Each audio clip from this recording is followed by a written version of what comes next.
Привет, меня зовут доктор Яна. Сегодня я расскажу вам про ткани нашего организма. Нервная ткань самая сложная, и это все потому, что ее клетки, нейроны, образуют длинные отростки, которые словно сеть опутывают весь наш организм. Отростки таких клеток бывают длиной до 1 метра. Нейроны передают команды от мозга остальным органам. Для этого у них есть длинные отростки, напоминающие корешки растения. По ним передается нервный сигнал. Нервные клетки и их отростки образуют нервную систему. Исключительно важна для работы организма костная ткань. Именно с костной ткани начинается строительство скелета, каркаса человеческого тела.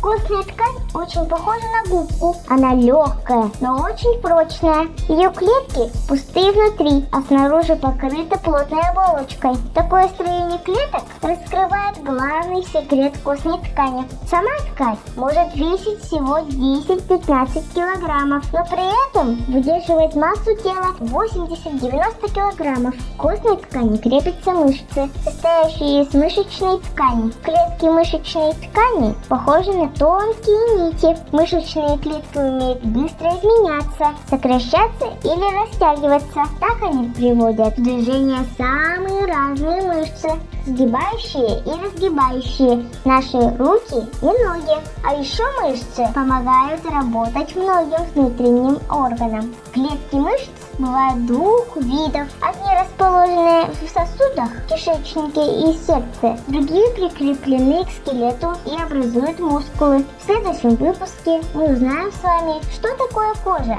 Не забудьте поставить лайк, пишите комментарии и жмите на колокольчик, чтобы не пропустить новое видео. Всем пока!